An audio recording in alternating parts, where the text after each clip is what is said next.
Tere tulemast tabelarvutuse õppemoodulisse. Mul on väga hea meel, et olete valinud selle kursuse. Tabelarvutus, antud juhul siis Microsoft Excel, on üks kõigi võimaluste tarkvara. Kindlasti ei ole inimest, kes saaks öelda, et ma tunnen Excelit läbi ja lõhki. Mina kasutan Microsoft Excelit igapäevaselt ja tahan öelda, et ma jälle ja jälle avastan ikka uusi põnevaid asju, mis sellega ette võtta. Samas võin öelda, et see moodul on ilmselt kõige keerulisem võrreldes varasemate õppemoodulitega. Aga ta on ka kõige huvitavam ja ta tegelikult võimaldab kõige rohkem teie igapäevast tööd, olgu see kontoritöö, olgu see mõne ettevõttega seotud andmebaaside arvestusanalüüs, ta võimaldab seda lihtsustada.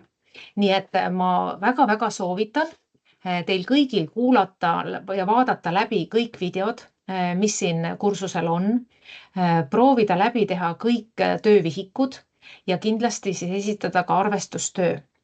Nüüd see moodul erineb selle poolest teistest moodulitest, et siin on tõepoolest iga video juures on teil tegelikult veel Exceli töövihik, täpselt samasugune töövihik, nagu ma näitan loengus. Nii et kui te vaatate loengut, te saate paralleelselt minuga kaasa töötada või vastupidi, vaatate loengu ära ja saate siis selle töövihiku ära täita. Lisaks on teil seal terve hulk iseseisvad töövihikuid, mida te täidate iseseisvalt, proovite, vaatate, kuidas teil õnnestub, katsetate ja neid te esitama ei pea. Need on teil tõepoolest lihtsalt harjutamiseks, et omandada siis kogemusi. Ja lõpuks on teil siis arvestustöövihik, mille te peate esitama. Nüüd see arvestustöö, kuna selle mooduli eest on võimalik saada maksimaalselt 30 punkti, siis selle arvestustöö täielikul täitmisel ja esitamisel saategi te maksimaalselt 30 punkti. Küll aga on seal väga palju erinevaid ülesandeid ja erinevad ülesanded annavad erineva arvu punkte. Nii et isegi kui te oskate täita ainult ühte väikest lihtsalt ülesannet, mille eest saab võib-olla 5 või 10 punkti, ka sel juhul täitke see ära ja esitage kindlasti see töövihik. Mina vaatan teie töövihiku üle, panen vastavad punktid ja te näete seda tulemust siis oma hinnete lehel, kursuse hinnete lehel. Nii et veel kord, kordan üle, igal juhul see töövihik tuleb esitada. Te täitke nii palju, kui te oskate. Võtke endale parajalt aega.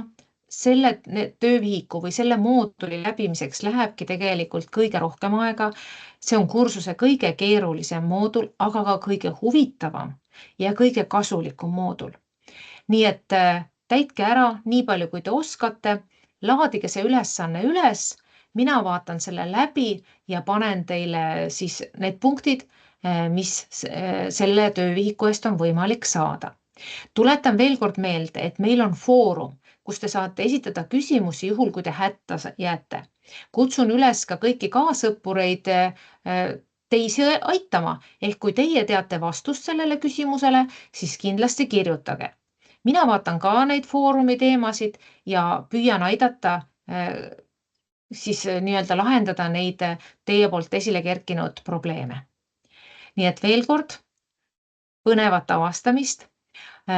Soovitan kindlasti kõik videod läbi kuulata ja toonitan, et on üks nipp, kui teile tundub, et te kõike seda juba teate, siis ma tõesti pange kas või see videoklipp suurema kiiruse peale ja te kuulate kiiremas tempos, te kuulate selle klipi läbi, aga saate ikkagi selle kõik olulise informatsiooni kätte, sest kuigi teile võib tunduda, et te teate juba kõike, siis võib siiski juhtuda, et on mõned nüansid, mida te veel ei teadnud ja te ei taha ju sellest ilma jääda.